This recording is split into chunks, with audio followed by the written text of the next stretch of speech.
वक्त है 1953। रात के अंधेरे में बच्चे अपने नमक का घेरा बनाए कोई अजीब सी गेम खेल रहे थे। एकदम से उनकी कैंडल बुझ जाती है और पीछे से उनके इर्द गिर्द का सामान गिरने लगता है। ये तीनों डर चुके थे। जल्दी से 10 सेकंड के अंदर अंदर ये अपनी कैंडल को दोबारा जला लेते हैं। उनमें से एक बच्चा बोलता है, अब रात के 3:33 हो गए हैं, ये गेम बस अब खत्म हो गया है, मैं इसे वो नहीं खेल रहा। उसके कहते ही एक भयानक आवाज उन्हें सुनाई देती है जो उनसे कहती है कि खेल अभी खत्म नहीं हुआ। ये सुनकर एक बच्ची बुरी तरह डर जाती है और उस नमक के घेरे को पार कर लेती है, जिसके बाद बस वहाँ हमें बहुत सारा खून बहता दिखाई देता है। मतलब यहाँ जिस डीमन को इन बच्चों ने बुलाया हुआ था अपने इस गेम के जरिए, उसने उस बच्ची की जान ले ली थी। बाकी दोनों बच्चे भी ये नजारा देखकर बहुत ही ज्यादा डर चुके थे। वो यहाँ से उठकर भाग कर नीचे आते हैं तो घड़ी में देखकर उनके होश उड़ गए कि अभी भी 3:30 ही हुए थे। गेम खत्म होने में 3 मिनट अभी बाकी थे। डर कर एक लड़का घर से बाहर भाग जाता है। ऐना उसे मना भी करती है कि रूल्स मत तोड़ो, हम मुसीबत में पड़ जाएंगे। लेकिन वो लड़का जब उसकी बात नहीं सुनता तो उसका अंजाम बहुत बुरा होता है। वो डीमन जिसने पहले इनकी एक साथी को मारा था, वो इसकी भी बॉडी को चीर फाड़ कर मार देता है और सिर्फ ऐना ही जिंदा बच पाती है। वो घर के अंदर आ जाती है, जिसके बाद हम देखते हैं कि दरवाजा खुद ब खुद बंद हो गया। इस सब के बाद सालों गुजर जाते हैं और हमें बूढ़ी ऐना को दिखाया जाता है जो इस टाइम उसी घर में रहती है अपनी ग्रैंड चाइल्ड एलेक्स के साथ। एलेक्स को इस टाइम ऐना के रूम से अजीब डरावनी आवाजें आती हैं। जब वो चेक करने गई तो वहाँ ऐना बहुत ही आराम से बैठी हुई थी। एलेक्स जब वहाँ से जाने लगती है तब ऐना उसे कहती है, क्या तुम मुझे मेरा मिरर ला कर दे सकते हो? वो एटिक में है, बचपन से मैंने उसे देखा नहीं। एलेक्स को ये बात थोड़ी अजीब तो लगी, लेकिन खैर अब वो अपनी ग्रैंड माँ का मिरर लेने के लिए एटिक में चली गई। जहाँ जाते ही उसे किसी इंसान ने डरा दिया। वो इंसान सफेद चादर ओढ़े खड़ा था और उसने जाते ही उसके सर से वो चादर उतार ली और देखने को मिला कि वो तो एक सिर्फ स्टैचू था। अब एटिक में आकर वो एक संदूक को खोलती है जिसके अंदर से उसे काफी सारी चीजें मिली। एक बंदूक, उसकी कुछ गोलियां, एक अजीब सा रस्सियों से बंधा बॉक्स और आखिर में वो मिरर भी। अभी वो मिरर को चेक ही कर रही थी कि एकदम से उसके पास आकर कोई खड़ा हो गया। ये कोई और नहीं बल्कि उसका दोस्त था, जिसके आने के बारे में एलेक्स पहले से ही जानती थी, लेकिन वो अपने इस काम में इतना खो चुकी थी कि उसे इसके आने का पता ही नहीं चला। जिसके बाद अब ये दोनों मिलकर इन सारी चीजों को देखने लग जाते हैं। माइल्स का ध्यान जाता है उस रस्सी से बंधे हुए बॉक्स के ऊपर, जिसे वो खोल लेता है। इसे खोलने पे इसके अंदर काफी अजीबो गरीब चीजें थी, जैसे कुछ नीडल्स, एक कागज जिसके ऊपर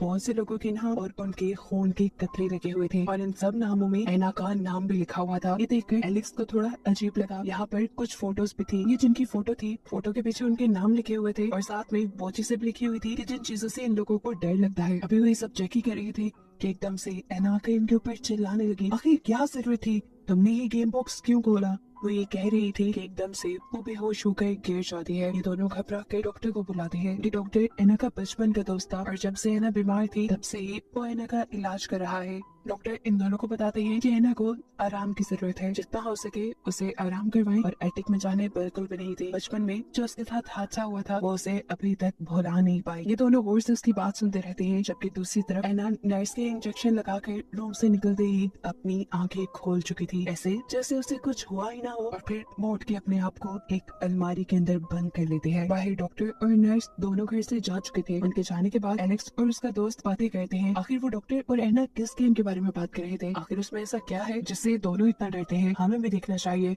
ये लोग अब एटिक में जाकर उसी बॉक्स को खोल लेते हैं, जिसके अंदर से इन्हें एक इंस्ट्रक्शन वाला पेज मिलता है, जिसको पढ़ने पे इन्हें पता चला कि जो पेपर अभी इनके पास था, इन्हें उसके ऊपर अपना नाम लिखना है और साथ ही अपना फोन लगाना है। जिसके बाद इन्हें एक कैंडल जलाकर घर की सभी लाइट्स को बंद कर देना था। ये लोग ये भी कर लेते हैं और उस पेज को डालकर अपने मेन डोर के ऊपर लगा देते हैं और फिर अपने मेन डोर पर 22 मरतबा नॉक करते हैं, कुछ इस तरह से कि आखिरी नॉक उनका पूरे 12 बजे होता है। अब जैसे जैसे एलेक्स नॉक करती जा रही थी, अलमारी के अंदर बंद ऐना डरती जा रही थी, लेकिन 12 बजते ही ऐना अजीब और गरीब तरीके से हंसने लग जाती है। इसके बाद ये लोग दोबारा इंस्ट्रक्शन पेज पढ़ते हैं, जिसपे लिखा था कि मिडनाइट मैन अब घर के अंदर आ चुका है, इससे 3:33 तक बचना है, बस यही सर्वाइवल गेम है।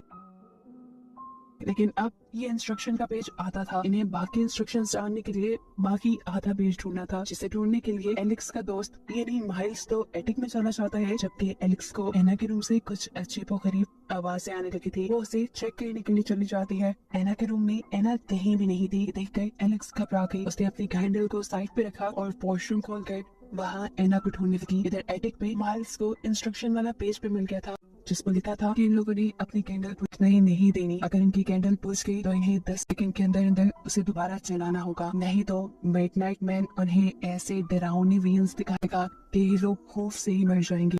एलेक्स जो कि एना को चेक करने के लिए वॉशरूम में गई थी, पीछे से उसकी कैंडल बुझ गई जिसके बारे में उसे पता नहीं चला और यहाँ उसके पीछे आ गया मिडनाइट मैन उसे डराने के लिए। और यहाँ मिडनाइट मैन के आते ही एना अपने बेड पे दिखाई देती है। एलेक्स जो कि अब डरी हुई थी, अगले ही पल वो डीमन उसे उठा के दीवार के ऊपर फेंक देता है। अभी वो दीवार पे ही लटकी हुई थी कि नीचे टैप में खून भरने लगा और उसके अंदर से अजीबोगरीब तरीके से एलेक्स से निकली। बाहर जो एना बैठी हुई थी वो अब कुछ अजीबोगरीब पढ़ रही थी और उसके ऐसा कहते ही अंदर बाथरूम में मौजूद एलेक्स के मुंह से खून निकल रहा था। वो जोर जोर से चिल्लाने लगी थी और यहाँ तभी माइल्स आ जाता है। वो उसका मुंह पकड़ के उसे बताता है, एलेक्स सब ठीक है, यहाँ पे तुम जो भी देख रही थी वो सिर्फ तुम्हारा इल्यूजन था जो तुम्हें वो मिडनाइट मैन दिखा रहा था, यहाँ ऐसा कुछ भी नहीं है। ये सुनकर उसे थोड़ा होश आता है और वो नॉर्मल भी हो जाती है। एलेक्स जल्दी से उसके इर्द गिर्द नमक का एक घेरा बना देता है और फिर उसकी कैंडल चलाता है। वो बताता है कि मुझे इंस्ट्रक्शन का बाकी आधा पेज भी मिल गया है जिसके अकॉर्डिंग हम एक जगह रुक कर नहीं बैठ सकते, हमें आगे आगे बढ़ते रहना होगा, अपनी कैंडल को बुझने नहीं देना और जब भी वो कैंडल बुझे तो हमें जल्दी से इस नमक के दायरे में आकर वापस खड़ा होना है क्योंकि ये हमारे लिए एक प्रोटेक्शन है। साथ ही वो बताता है कि इस मिडनाइट मैन को भगाने का एक आसान तरीका भी है कि अगर कोई उसके दिखाए इल्यूजन से नहीं डरता तो वो खुद ही हार कर भाग जाता है। माइल्स कहता है कि अब मैं उसके सामने जाऊंगा और कुछ भी हो जाए डरूंगा नहीं। ऐसे वो भाग जाएगा और हमारी जान इस गेम से बच जाएगी। मिडनाइट मैन को अपने पास बुलाने का तरीका यही था कि वो अपनी कैंडल बुझा दे। कैंडल बुझाने के 10 सेकंड बाद तक भी मिडनाइट मैन उसके सामने आया ही नहीं था। वो भी ये सब कुछ देख ही रहा था कि अचानक मिडनाइट मैन ने उसे पीछे से पकड़ लिया और उसके मुंह के अंदर हाथ डालकर उसके मुंह को बुरे तरीके से खींचने लगा जिससे उसे बहुत ज्यादा दर्द हो रहा था। मिडनाइट मैन उसे बताता है, मैं जानता हूँ तुम्हें दर्द से डर लगता है, इसलिए तो मैं तुम्हें दर्द दे रहा हूँ। इससे पहले कि माइल्स कुछ भी रिएक्ट कर पाता, मिडनाइट मैन ये कहते हुए वहाँ से गायब हो जाता है कि कोई और भी मुझे बुला रहा है, कोई और भी ये गेम खेल रहा है।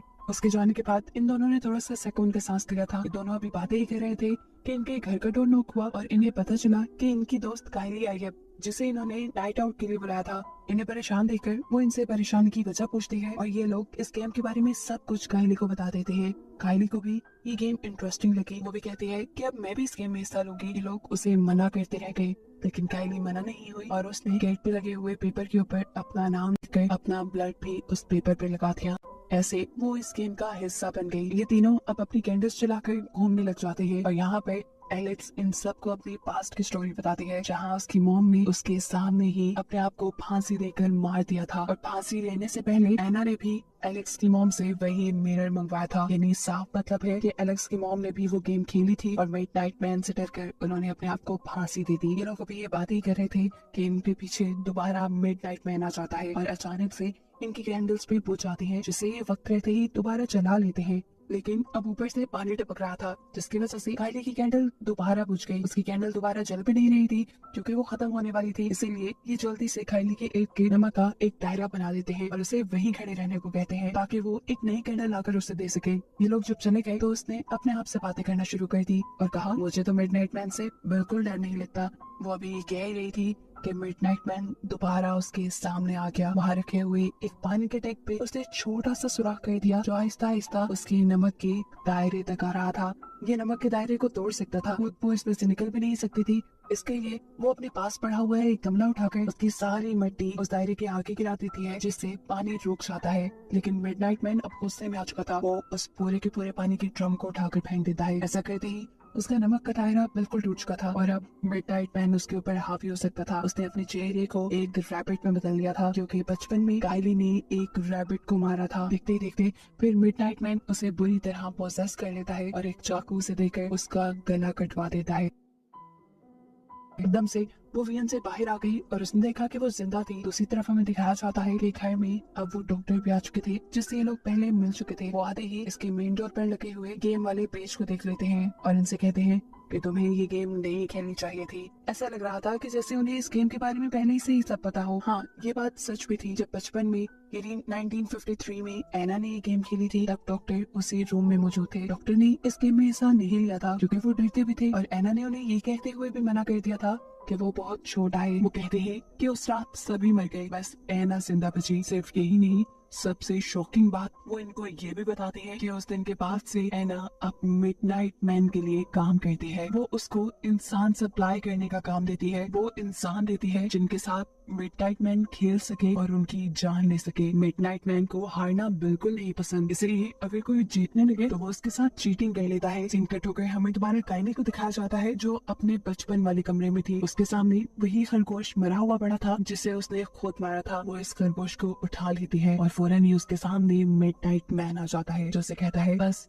तुम्हारा खेल खत्म हुआ। ये कहते ही अब हमें काइने को मरा हुआ दिखाया जाता है, इस कमरे में नहीं बल्कि उसी जगह पर जहाँ उसने अपने आप को पहले चाकू मारा था। बाकी सब लोग जब इस जगह पहुँचते हैं तो ये लोग अब बुरी तरह घबरा गए थे। डॉक्टर इन दोनों से कहता है हमें एटिक में जाकर फौरन इस गेम को रोकना होगा, नहीं तो सबके साथ मारे जाएंगे। ये लोग जल्दी से नमक का एक सर्कल बनाकर उसके अंदर खड़े हो जाते हैं और इतनी ही देर में यहाँ पर एना आ जाती है जिससे रोती हुई एलेक्स सवाल कहती है कि आखिर आपने मेरी मॉम को क्यों मारा था? आपने उन्हें एटिक में शीशा लेने क्यों भेजा था? उन्हें क्यों फंसाया था? उनका क्या कसूर था? आखिर इन सारी बातों का एना इतना सा जवाब देती है कि वो बस गेम हार गई थी। एना देखती है कि उसका दोस्त डॉक्टर उस नमक के सर्कल के अंदर नहीं खड़ा हुआ था। एना उससे कहती है तुम सर्कल के अंदर चले जाओ, नहीं तो मारे जाओगे। डॉक्टर जवाब देता है कि मैं जब गेम का हिस्सा ही नहीं तो मारा कैसे जाऊंगा। यहाँ पर एना का खूंखार रूप हमें देखने को मिलता है। एना उससे कहती है डीमन नहीं तो मैं ही तुम्हें मार डालूंगी। ये कहते ही उसने बुरी तरह अपने ही दोस्त पे हमला कर दिया और बार बार अपने हाथों में छुपाया हुआ चाकू उसके सीने में स्टैब करते हुए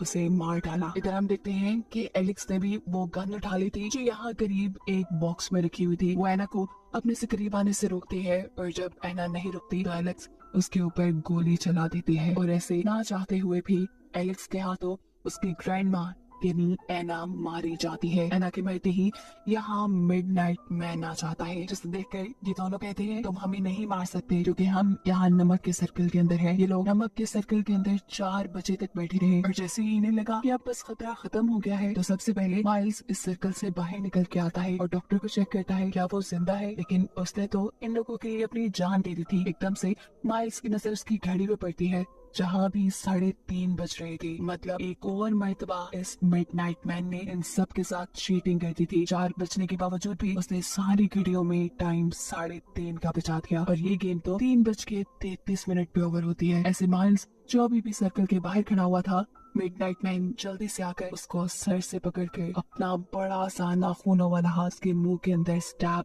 कर करके उसे मार डालता है और आखिर में बस एलेक्स बचती है। जिसके साथ क्या हुआ ये नहीं दिखाया गया। मूवी के ट्रेडिशन के मुताबिक तो अब मिडनाइट मैन एलेक्स को एना की तरह इस्तेमाल करेगा जो उसे इंसान लाकर देगी खेलने के लिए, लेकिन कुछ भी ऐसा दिखाए बगैर कहानी यहीं पे खत्म हो जाती है।